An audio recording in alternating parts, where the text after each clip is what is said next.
Anything you see online, anything you see in the mainstream media, that's not necessarily true, right? You go out and make your own reality, right? You surround yourself with people that are doing the things or that are thinking about doing the things at that age that you want to do when you grow up, right? You have to understand what we're talking about during these conversations, and you have to be willing to learn and also be willing to be vulnerable and tell these guys, hey, listen, my dad's telling me how to do this, but I don't know what I'm doing. Can you help me in this aspect of it? Right. So put yourself out there. And I said, before you know it, there's not going to be this aha moment that goes off. You're just going to all of a sudden start doing something because you've been doing it the whole time. It's just finally going to start monetizing itself. Most people think saving money is the answer. But the truth is, saving only gets you to zero. Join Mike and Zach as they flip the script from saving to earning, from zero to unlimited potential. Welcome to Save to Zero. All right, welcome everybody to the Save to Zero podcast. I'm Zach Richards here with Mike Seidel, and our guest today is Steve Niemaszyk. So Steve, before we started recording, you were talking about how you started a cleaning company, and take us through that journey and what made you start it and why you chose that industry and just what happened there. Yeah. So thanks for having me on, guys. Really, it was born out of necessity. I was working in the finance world, back during the boom of, 05, 06, 07, 08, and then got laid off. And when I got laid off, I literally stopped, grabbed a bottle of wine, came home, sat on the couch with my wife and said, what can we do where I don't have to listen or work for anybody ever again? And that's when SteriClean, the cleaning business, was born, because it's not economy driven. There are always going to be offices that need cleaning. It's something it's tough to scale, but a lot of work will get you where you need to be. And it took me 5 or 6 years before I was at the same income level that I was prior to starting the company. So it makes sense why you chose cleaning, but how did you pick that of all things? Was it in your mind before, or what, you're sitting on the couch with the bottle of wine, right? How did cleaning pop into your head? I heard a couple of other people that I had worked with where they were just picking up some, back then they didn't really call it a side hustle, but I guess that's what it was a side hustle. And I said, well, what if we make this a full-time gig and we devote, a full day's work as to trying to acquire new customers and go after, legitimate, Class A office space, well-known established corporations, and, try to clean thousands of square feet a night instead of a one-off, somebody cleaning a house 2 or 3 times a month or something like that. So we went into a market that we thought was not affected by the economy as much as others at the time. I had a finance background. I didn't really want to go into finance because at the time the world was melting, right? Nobody knew it was happening the next year. The market was crumbling. Banks were going out of business, the huge bailout. I mean, we all know the story, right? So I figured I'd go into an industry that wasn't affected by any of that. And that's kind of how it was born. So your jumping from W-2 to entrepreneur was simply out of necessity versus out of choice. That's correct, yes. And you said it took you 5 years to get back to what you had been making as a W-2 employee, correct? That's correct. 5 years and probably double the amount of hours that I had to put in. Yeah, right. But wait a minute. Yeah. You're an employer. Yeah. You sit back and smoke cigars while everybody else is working. Come on. Yeah. Don't I hide the wish? secrets. Don't I wish? All the Instagram influencers today make it seem so easy to start your own business. It's great.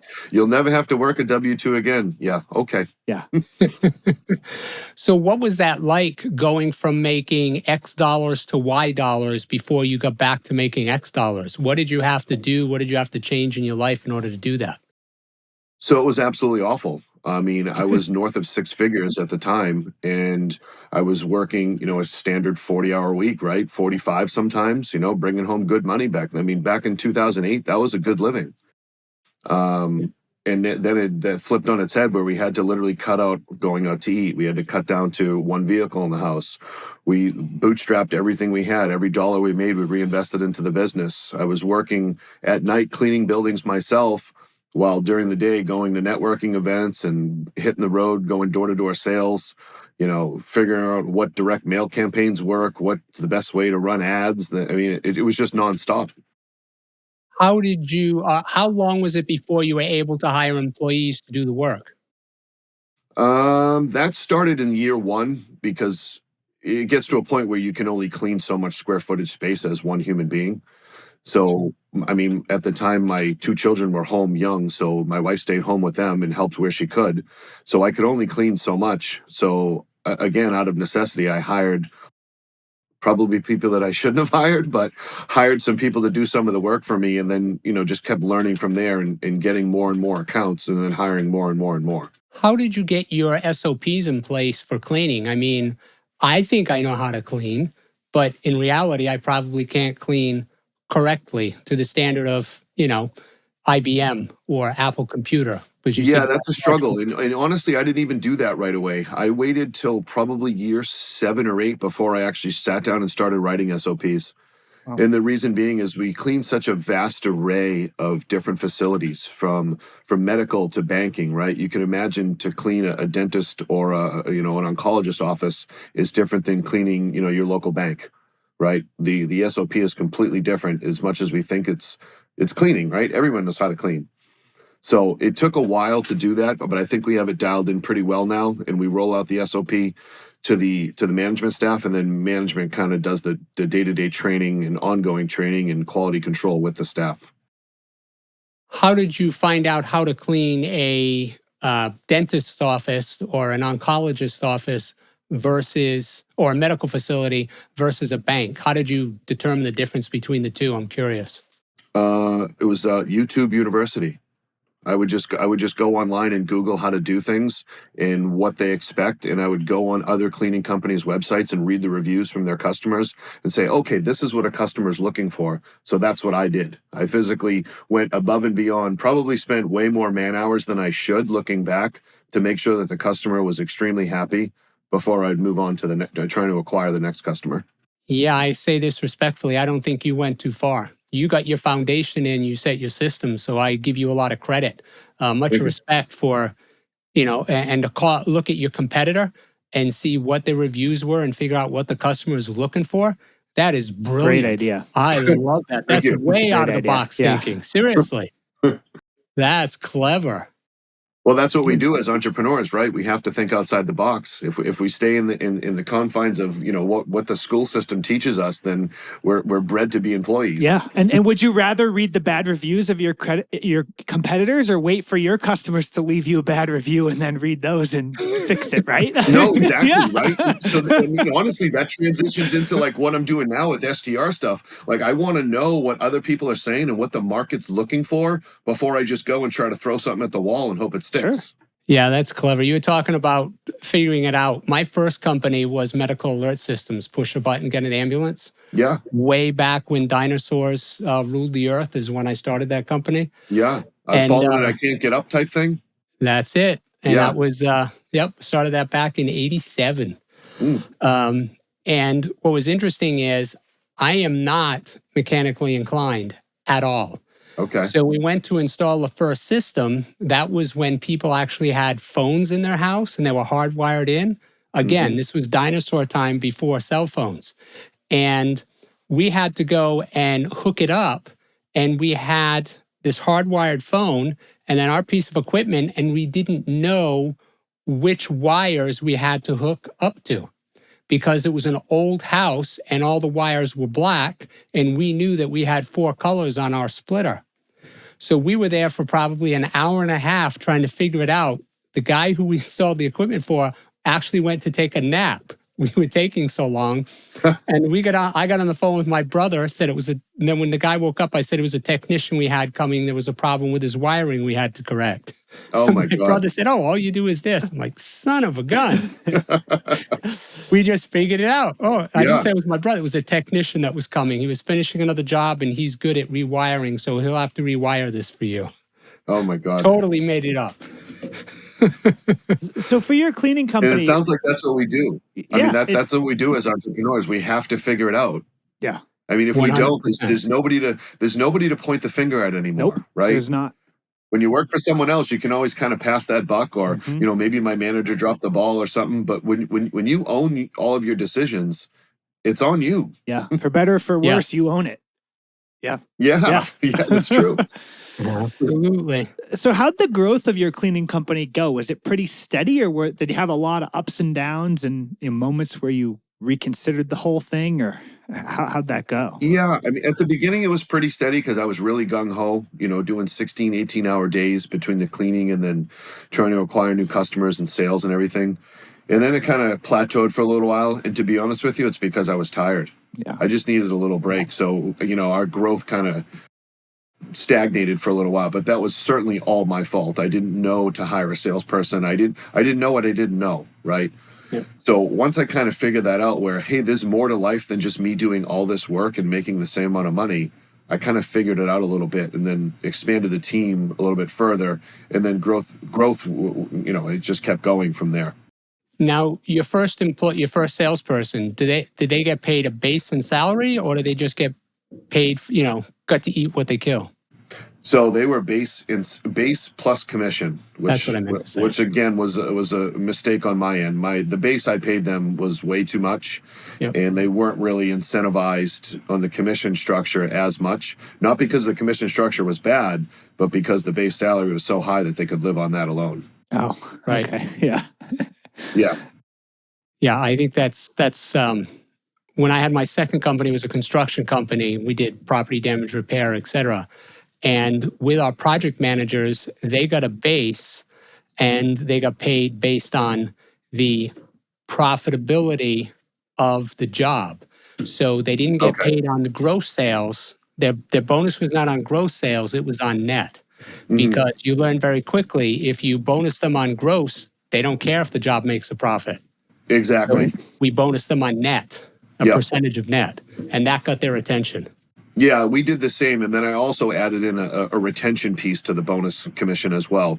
So if we'd retain a customer for 12, 24, and 36 months, they would get a piece of that growth moving forward in years to come. So it really, it helped my salespeople follow back up with the existing client base to make sure that everything was going well above and beyond the quality control specialists that we have. Well, then let me ask a question, because in my second company, I had this issue with the sales guy. How did you reconcile him saying, well, I did my job. If they didn't clean property or QC didn't do their job, that's not on me. I should still get my retention bonus. That only came up once, and basically if there was a complaints that we've gotten or received from the customers, we would go over that with the salesperson as well as with the staff on site, and they were okay with us taking that retention away from them. They didn't really put up too much of a fight, but that didn't happen a whole lot, to be honest with you. Like I said, it only happened one time.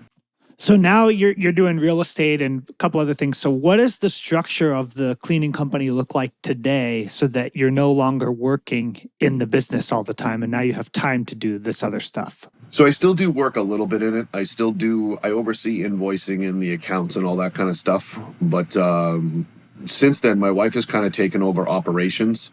And then, so the structure would be myself as the president. My wife's kind of the vice president / operations manager.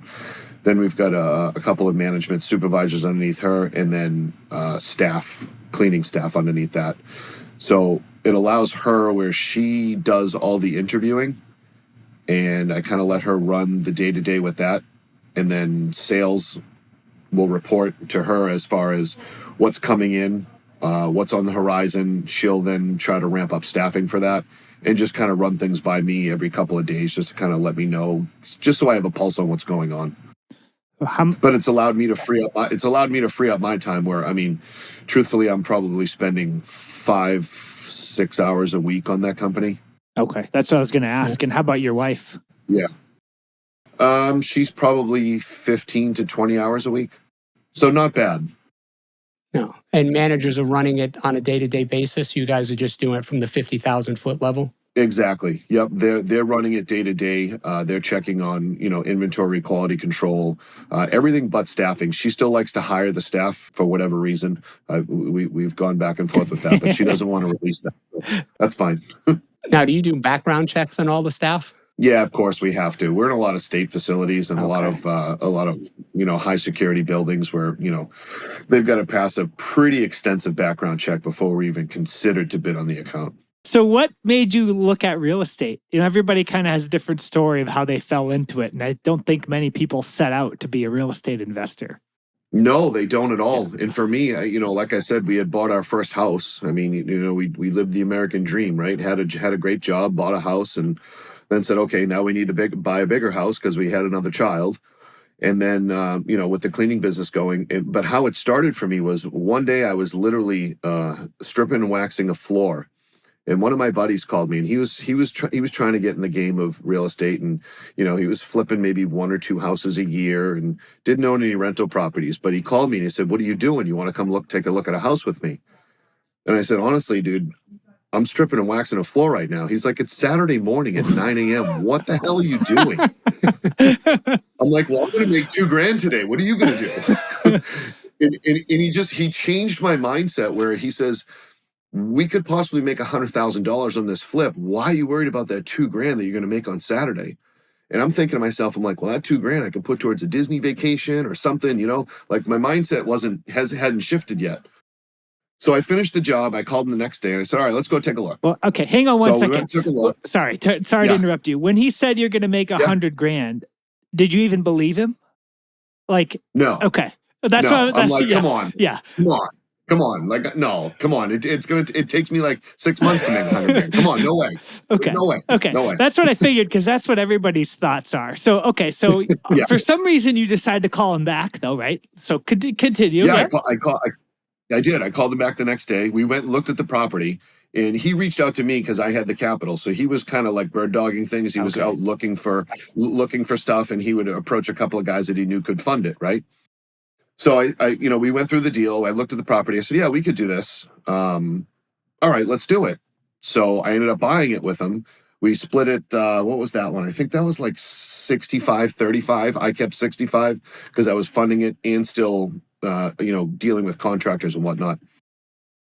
So we ended up flipping it. It took us 5 months to flip the project, and we made, I think, 65,000. Not the 100 that he promised me, but it was still $65,000. Which at the time that was like, oh my God, this is real. This can really work. So were you hooked after that first one? Oh my God, yeah, I was an addict. It was crazy. It was crazy. Literally, Zach, two months later, I bought my first rental, and then bought another rental 30 days after that, and then bought another rental 30 days after that. Nice. So you jumped in both feet. Yeah.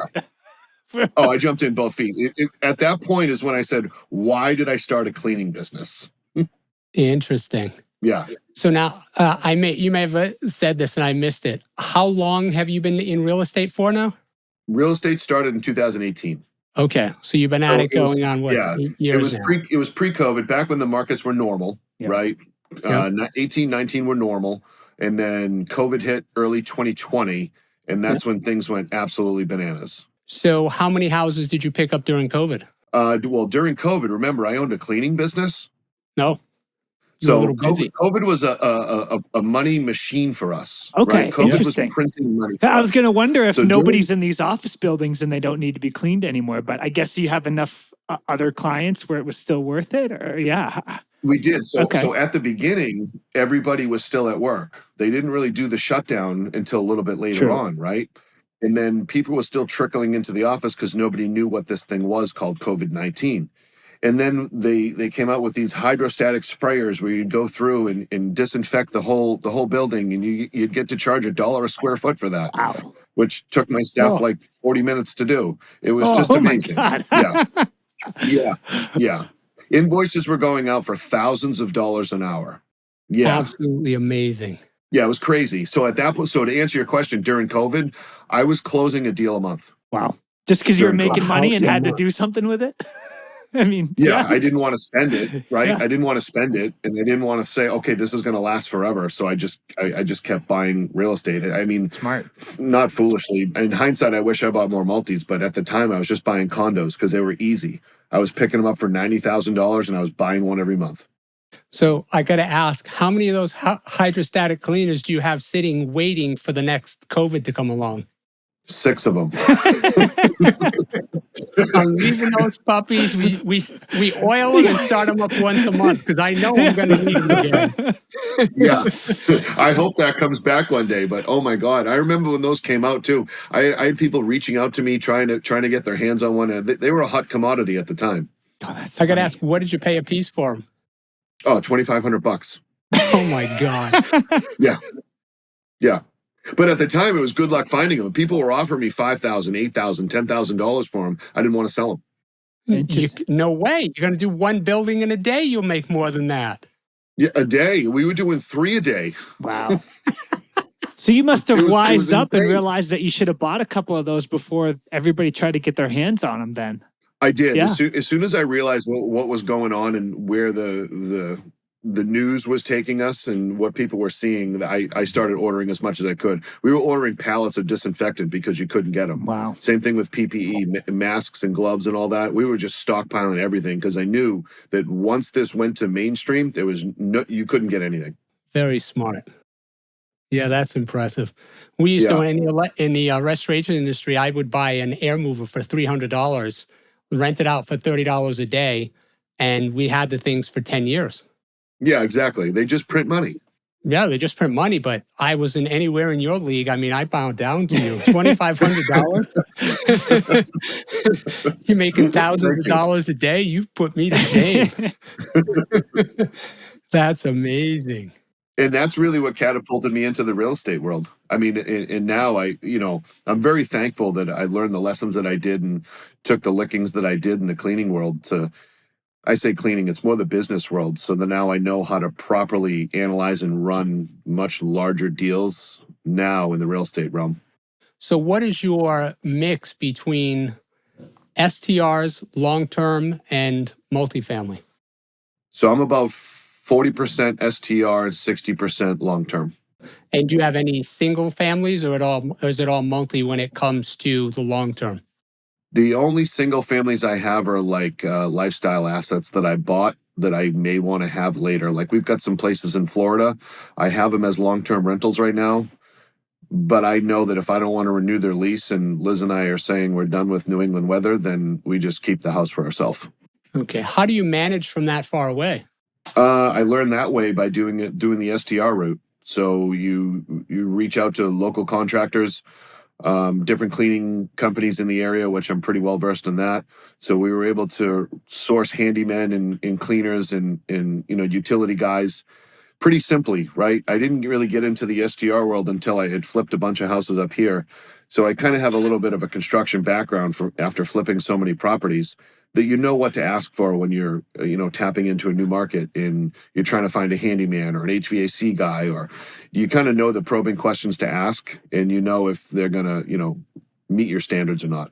So when you look for an HVAC guy or a plumber, any of your mechanicals, so you're not looking for GCs, you're looking for more handyman. I'm sorry, I switched gears there. I'm sorry. When you're looking for a handyman, you're just looking for an all-around guy. You're not looking for a GC. No, not when we pick up an STR in another market. I don't really need a full GC because I don't plan on doing a full reno gut or flipping it or something like that. So how do you find those guys? Are you just looking for a Chuck with a truck who has skill sets?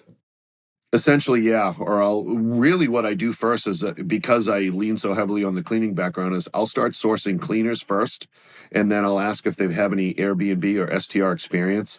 And if they do, that's plus. Then I'll ask who have they worked with before. Like I'll throw a scenario at them where let's say we have a guest that they're complaining that there's condensation everywhere, and we realize that the AC is bad. I'll ask that cleaning company, have you worked with any vendors in your local area that you can recommend to me? So then I'll try to put it on them to send something to me without me having to go blindly on Google and reading reviews. Yeah, when I owned my construction company, what we would do is we would work with the local Home Depot, the pro desk, because they know who's doing work and who isn't doing work. And yeah, that's a great idea. Yeah, a lot of guys will complain about other guys, or they want to stick their chest out and saying how they have to go and fix somebody else's work. Yeah. But we always found Home Depot, and what we would do is twice a year, the whole pro desk, we would send lunch over to them. And they were constantly sending us good contractors. Oh yeah, Oh, we got that's a good along idea. very well with the pro desk. So That's a great idea. I have a pro account too. I never even thought of that. Thanks for telling. Yeah, that's good. I like that. yeah, absolutely. And we were also looking for some longer term, some more like specific skills versus handyman. So Hmm. what we would do is with the building department, we would ask the guy Perry. I remember him, the guy who was approving our permits. We would ask him who the good drywallers were and stuff. And we got Oh, along okay. very well with him. And he would refer the people that were coming in for permits consistently Yep. and not getting complaints and so on. So if that helps at all. Yeah, absolutely. Another great resource. I didn't think of that either. Yeah. Well, And I'm then still, and I'm guessing that probably helps when you get into a new market, right? Like I'm a New Hampshire guy, so dealing with somebody from New England area, it's pretty easy. But Liz and I are flying down to Houston next week to go look at some property down there, and to speak to your point, going into the local Home Depot or into permitting in the specific towns that we're looking at, that really goes a long way because now you're dealing with people in that market that have proven themselves in that market. yep. Yeah. Well, what I would do if I went in new is I would just walk in at lunchtime with 5 pizzas. Just walk in. You're a buyer, you're a customer, and you're giving them a gift. Yeah. They're going to listen to you right away. True. And Of what I course. always do is let them know that, listen, this is your market. You're the expert. And it's guys, we all want to stick our chest out. Yeah. If we walk in on day one and say, listen, you know more than me. You're better at this than me. Can you teach me? I find that people will open up and teach you. But if you try Absolutely. and stick your chest out and you're trying to flex, they're looking for a way to kick you down. Exactly. Yeah. Yeah, this is your market. You're the expert. Tell me what I need here. Yeah. Well said. You know? That's perfect. Yeah.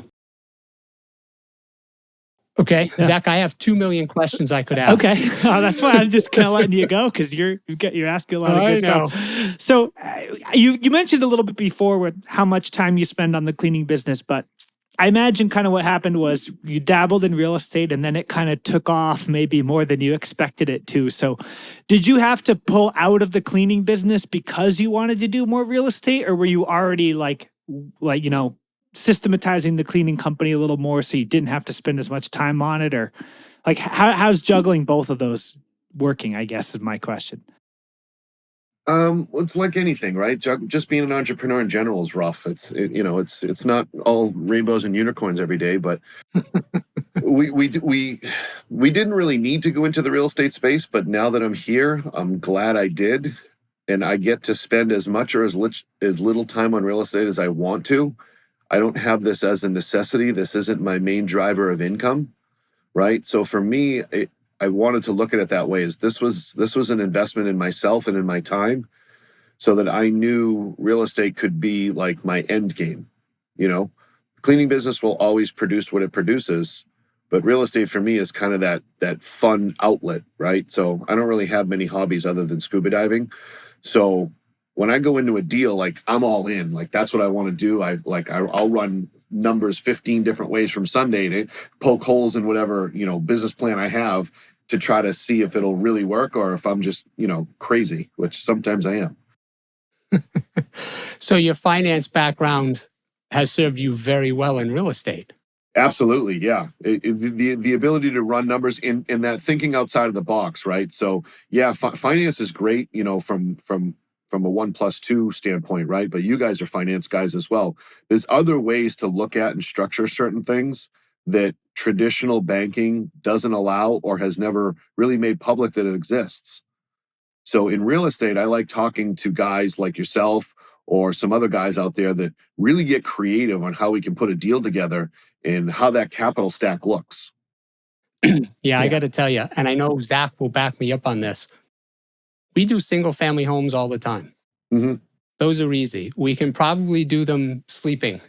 Yeah. It's simple. It's meat, potatoes, meet the numbers, etc.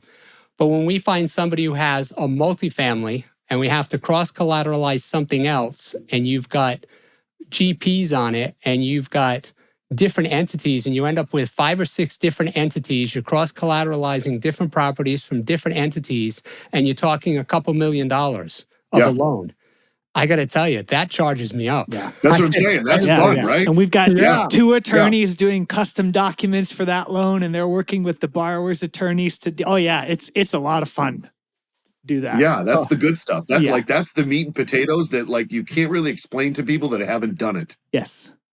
Yeah, I get such a charge out of that. I actually had somebody one time call me, and this was someone who had a several-year relationship with me, and it was just never a fit to do work together.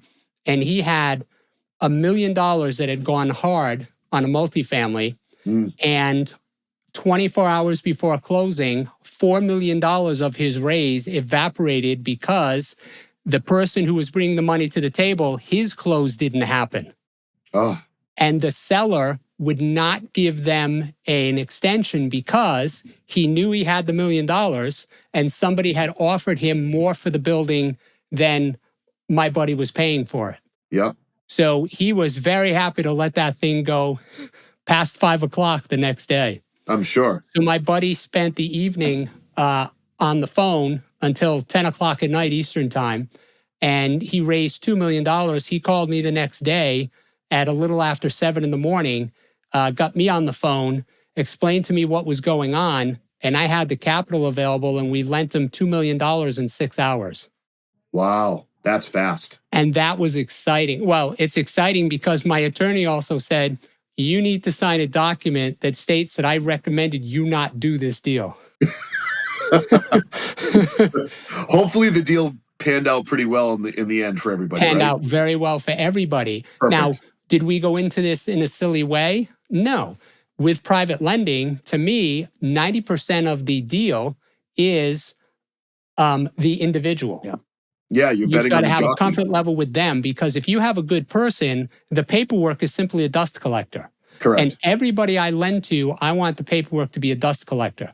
Well, Yep. I had a 3-year, give or take 3-year relationship with this guy. I knew him. I knew where he grew up. Whatever. We had extensive conversations on a personal level. I also knew that he had a multiple 8-figure net worth.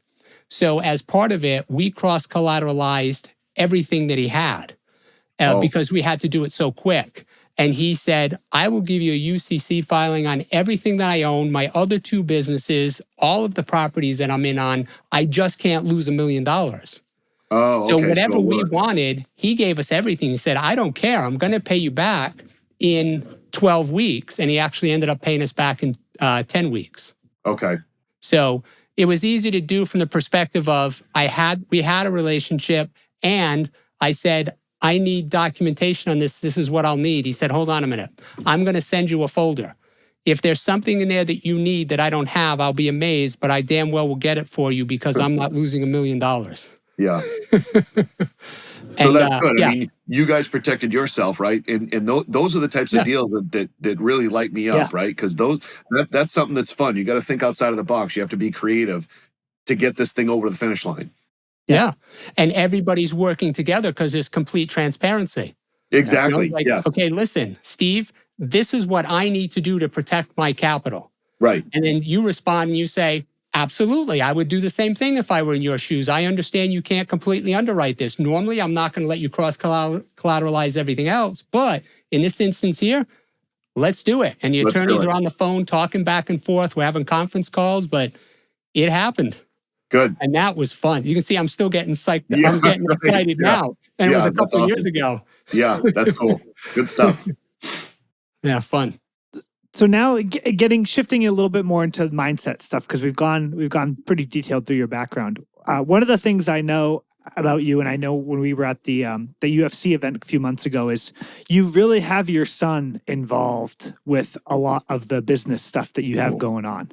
So talk about, like, I'm sure your mindset changed about money when you transitioned from W-2 to being an entrepreneur, and you're obviously trying to impress that on him. So how's that going and everything?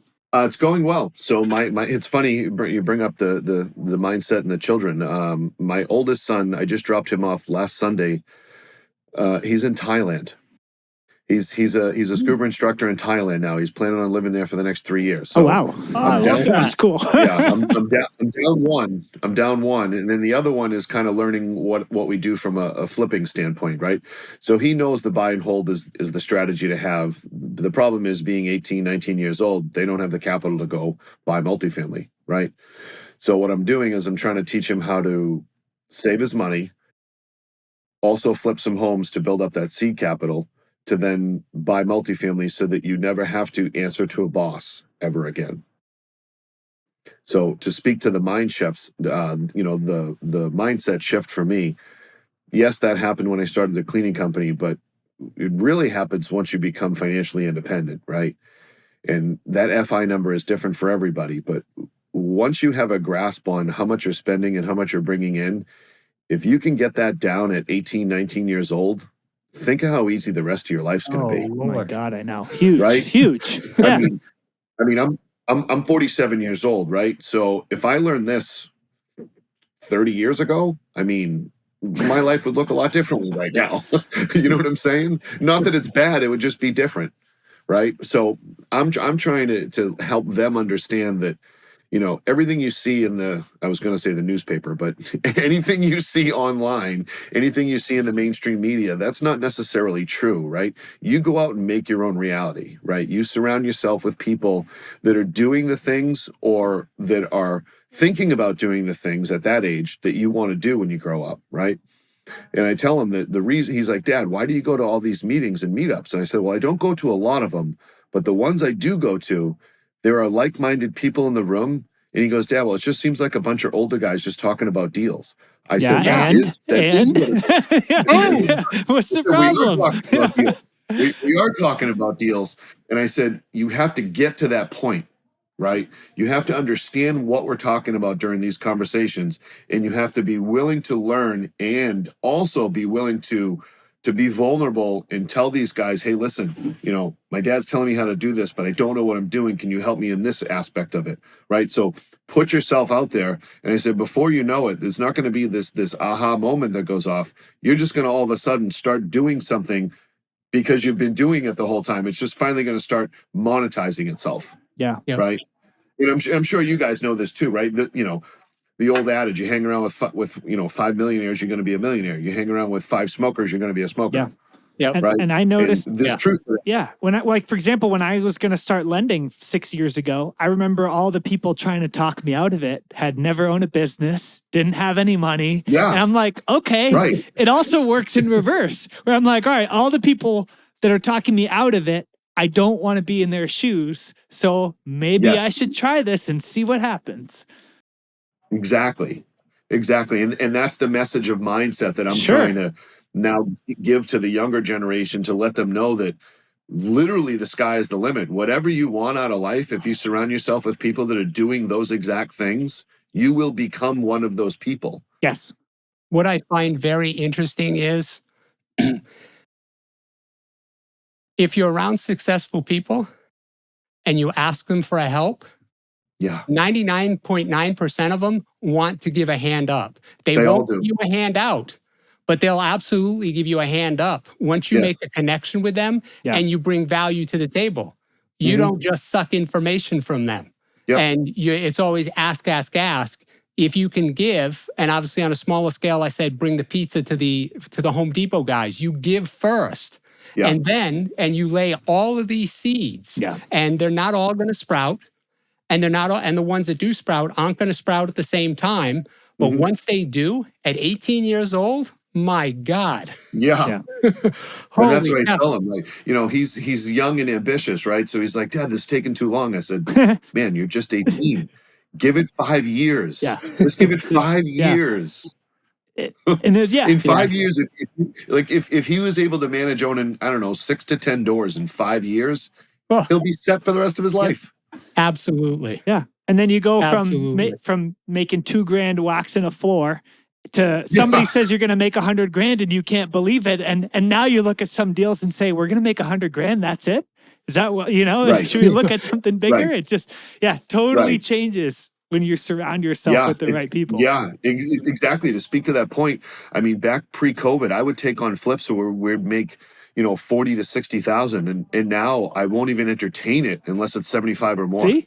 It's just not worth my time. It's funny. You know? I remember reading a story one time about Richard Branson, and somebody offered him like $100,000 for a 1-hour speaking engagement.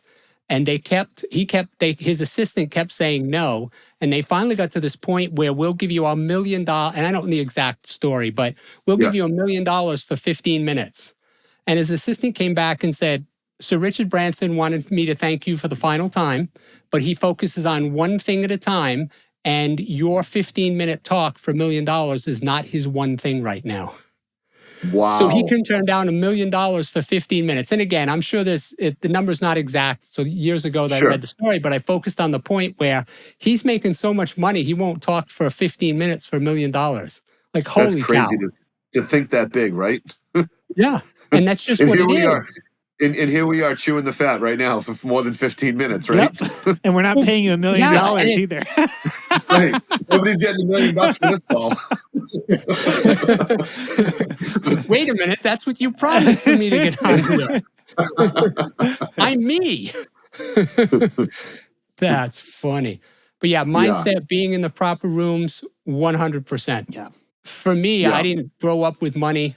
And I remember the first time it hit me was I was going to school at NYU, and a friend of mine, her dad was a vice president at ABC television. And I didn't know. And I go to their house in New Jersey, and it's a 3-story house. I'm like, oh my God. So we go in, we're on the back deck with him and 2 of his friends, and we're just having a conversation. We're just talking. And come to find out, one of the guys who was giving me a lot of grief because I was an economics major, he was the executive vice president of Mobil Oil. He lived a couple doors down.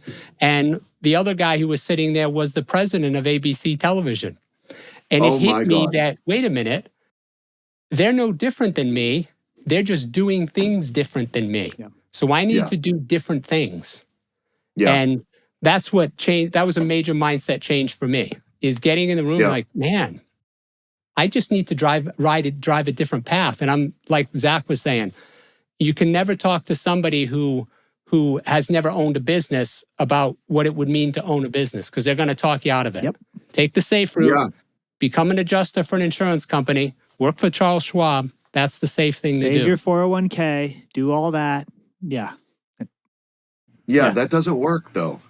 It doesn't work. And then, to take that a step further is, Zach, a lot of your friends told you that you were crazy for starting the business when you did, right? But now that you guys are established and things are successful, now when you start to talk to, friends or family about what you're doing is, those pain points that you have seem impossible to the normal person. Yes. Right? Like once you achieve a certain level of success, it's almost impossible to go backwards and talk to the same old people that didn't believe you could get there in the first place, because when you speak to them, you're speaking a different language for one, but two, it comes off as like bragging. I was almost, just going to say that. Yes. Because which is not like, it's not the truth. Like, I'm not bragging. I'm just trying to figure out this problem. Yeah. Like, for example, we did a $1.4 million loan last week. And like, we talk about it with business owners, and people are like, oh, how did you do that? What was the details? This and that. I was telling one of my other friends about it, and it just like, it doesn't land. And exactly, you feel like you're bragging. And I'm like, I'm not bragging. I'm just like, this is how this business works. This is what I do. It's fun to talk about. And you're just like, you kind of give up after a little while. It's just, this doesn't work. We're not going anywhere here. It's completely different conversation. Yeah, I'm in the middle of a deal right now on an 11 unit in Manchester, and the DSCR is coming back at like 1.13, right? So I'm talking to some friends, like, what can we do? And then I'm like, wait a minute, why am I even bothering talking to friends? Let me get people on the phone that actually know what the hell they're doing. So I called a couple of people, and they're like, no, let's try this. Let's do this. Talk to a different bank, do this. And I think we may be able to get the deal over the finish line now. Oh, cool. Awesome. Yeah. I don't know yet. I'm going to do a final walkthrough again tomorrow. Okay. But it looks like it's gonna close conventionally. Nice. Good, but again, like, it speaks to that point when you try to bring your friend into the deal. You're like, hey, I'm trying to buy this $2 million building. You lost them right there. Their eyes glaze. Lost them right there. Their eyes glaze over. And they're like, you're trying to do what? Yeah. I'm like, yeah, and then the rest of the conversation is Yep. stupid. It doesn't work. Yes. Exactly. Yeah. It's kind of like you're an HVAC guy, and somebody comes to you. You're speaking to an HVAC guy about, I don't know, plumbing or something, Yeah. and they're not going to get it. They're just going to stand there and just spin their head, and it's just a totally. I don't understand what you're Yeah. saying. You're speaking a foreign language to me. Exactly. Yeah. What I get a kick out of is the people that you've known from childhood and you've been your friends for a long period of time. And some of them, and it will happen, it happened to me, I'm sure it's happened to you guys, where they get resentful and they say, man, I wish I was as lucky as you. Yeah. Yeah, I was working 18 hours a Yep. day cleaning toilets. Yeah. And I you know wasn't what? lucky. It's funny to some of them have said that. One of my best friend's mother just recently passed away, and we all got together afterwards. We went to a restaurant. We all had some drinks and whatever. And that's kind of when the truth starts to come out. And how people like, oh, it must be nice to have this or have that. And I said, where the hell were you guys when I was working 18 hours a day, cleaning all night and being a sales guy all day? Oh, and still trying to be a father of 2 kids. You know what I mean? Yeah. It's like Steve, like Absolutely. Mike Ketchen and I, we joke about it all the time that people say, oh, must be nice. Like he gets that all the time. And like the only thing Yeah, you he can does. say is, yeah, it is. And that's what I say at this point. I'm it's like, you know what? It is. And then sometimes if I don't like the person that says that, when they say, oh, must be nice, what I say is, yeah, you should try it. people don't see the behind the scenes. They don't see you waxing a floor No. on a Saturday. No. They don't, No. that's not Yeah, the no, they fun don't see part. that. That's not the part anybody's No. jealous about. No, or even flipping, right? So there's a lot to going into acquiring an off-market property. All they see is the Instagram photos of how nice and beautiful this kitchen came out, right? They don't understand, like, I have a conversation with Zach about financing the deal. Then I have to have a conversation about finding the deal. Then I have to have multiple conversations with the GC and the contractors. They don't see any of that. All they see is the nice check that I post at the end. And then we tear up the subfloor and it's rotted and now we make 20 grand less than we thought we were going to. Like all that kind of stuff that people don't notice. Asbestos has to be dealt with and this and that. Yeah. It's never ending, right? So it's calculated risks that we take, but from the outside looking in, all they see is success. Yes. They don't see all this grueling time that goes into making this big check. Yeah, exactly. Yep. That's one of the things, and I'm sure this is going to trigger some people. That's one of the things that bothers me about people saying that the 1% should give us more money. We should tax them more. And this has always been my position. If you spend a Saturday hanging out with your family at the park, creating memories, I'm happy for you. If I spent a Saturday stripping a floor and I made $2,000, why do you get part of my $2,000? You chose to go with your family, which I support 110%. And you got the joy and the connection and everything that went along with that. Why do you get my money? I can't take any of your joy. Why do you get to take my money? And nobody's envious of you stripping the floor on a Saturday. They're envious of the money that you made, not the work. Right. Yeah. Exactly.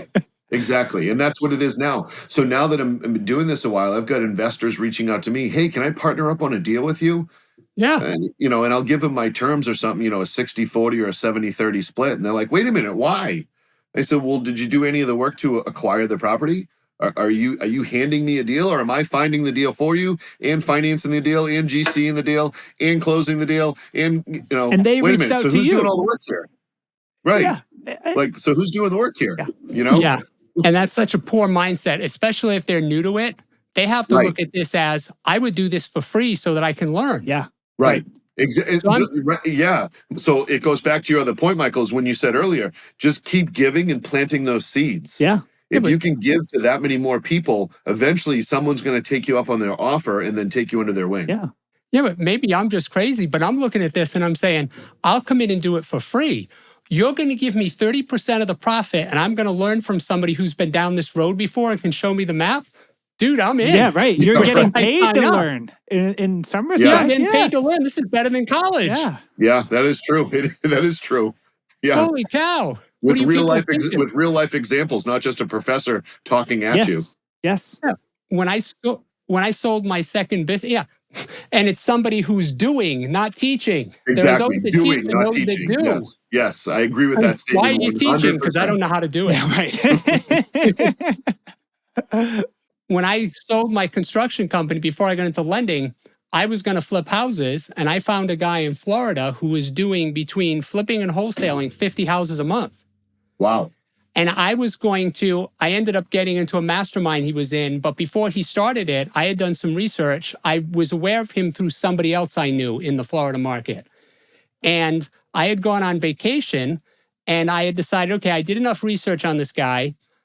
When we get back from vacation, Lois, my better half, I'm going to fly to his office. I'm going to fly to his city, walk into his office and say, listen, I will work for you for 1 year for free. And I'll do anything you want if you can teach me about real estate and how you flip houses. How'd that go? It didn't, he started a mastermind. I was flying home. I'll never forget, I was in the airport. And, things come up on your phone because Big Brother's always watching us. So Mark Zuckerberg knew everything that I was doing. And an ad came up that he was starting a mastermind. I'm like, I'm in. Yeah. So we had a meet and greet. There were a bunch of people went to a training that he was giving. They always start with the training, then they go to the mastermind. Yep. And about 10 of us went to dinner. And somebody sitting on the side of me said, so you're going to join the mastermind? I said, yeah, I decided before I walked in the door. Yeah, you were already I knew I was in. He only wants 25 grand and I get access to him 7 days a week. Yeah, I'll pay the 25 grand. Right, done. So they came around the table and asking who's in. I'm like, me. I said, okay, well, you have 10 days give me the I've already said wiring yes. instructions. Yeah. I'm going to do it right now. Yes, right. Let's I've go. already said yes. Stop selling. Yeah, stop selling past the You have to sale. sell me. I'm in. Yeah. Where do I send the money? Leave me alone. Let's eat. Right. 25 grand. Are you kidding me? And I told people I joined a mastermind. I paid 25 grand. You paid 25,000. You can learn on YouTube. No, I can't. No, you can't. No, you can. I may be your parts and pieces, but I want to learn from the guy. And I've got his cell phone number, and I can get on the phone with him and say, hey, this is what I ran into. Right. Yeah. And he actually, when I decided that I didn't want to flip houses, that I wanted to lend instead, I told him I had actually set up this whole thing. I had a partner, and we were going to flip houses. He was going to be the front end. I was going to be the ops guy. He's a Wall Street guy. He's got great people skills. You'll learn from me very quickly. I don't have great people skills, so I wanted him to be the front guy. I don't want to be the front guy. You deal with that stuff. Yeah. And I set it all up, and I spoke with this guy who did the mastermind, and I said, okay, this is what we're going to do. And what do you think? He said, I think you have a great system, but I don't think you should flip houses. Oh, wow. And I said, why? He said, because you have a fair amount of capital. You've told me what you want to do in terms of time freedom. I'm going to introduce you to a guy who has $100 million of his own money on the street, and I'll see if I can get him on the phone with you. He said, I can't guarantee I can, but I'll give it a shot. Do you want me to give it a try? He texted him, and like 15 minutes later, the guy called me. He said, I'm walking out the door. I'm due to walk out the door. I'm waiting for my wife to get dressed. I'll give you 10 minutes of my life. Wow. And it ended up being a 45-minute call. Amazing. And then that puts you on the lending path. On the lending path. Absolutely. What happened was he ended up being an economics major. I was an economics major. So we had this bromance going right from the beginning. Yeah. Because we were talking about different theories and so on. And it was like the last 10 minutes was about lending. And he said, listen, I got some people coming together. They've asked me, if you want to pay me X amount of dollars, I'll sit on the phone with you guys for a day and go over stuff with you. We'll do a Zoom. Cool. Shit, I'm in. Done. Yeah. And he said, I'm going to charge you for it. I said, great. What's your wiring instructions? He said, Right. I didn't tell you what I was going to charge you yet. I said, yeah, you'll be fair. Just text it to me with the wiring instructions. Perfect. And that was it. That's awesome. I'm in. That's because amazing. How much? It's an education. I'm learning from somebody who's got $100 million on the street. I could learn one thing from him, and it's worth every penny. Of course it is. Yeah. Sure. All right, I'm getting excited now. Go ahead, Zach. Well, all right. So we're just about out of time here. So Steve, if people want to get a hold of you, reach out, what's the best way to get in touch with you? Cell phone number is 603-505-1487. You can find me on Instagram under Steve Niemaszyk, Niemaszyk. I'm sure you've had to spell that before, huh? My entire life. All right, Steve, it was great having you on. Really appreciate it. Yeah, of course. Thank you, guys. This is a blast. Thanks, Steve.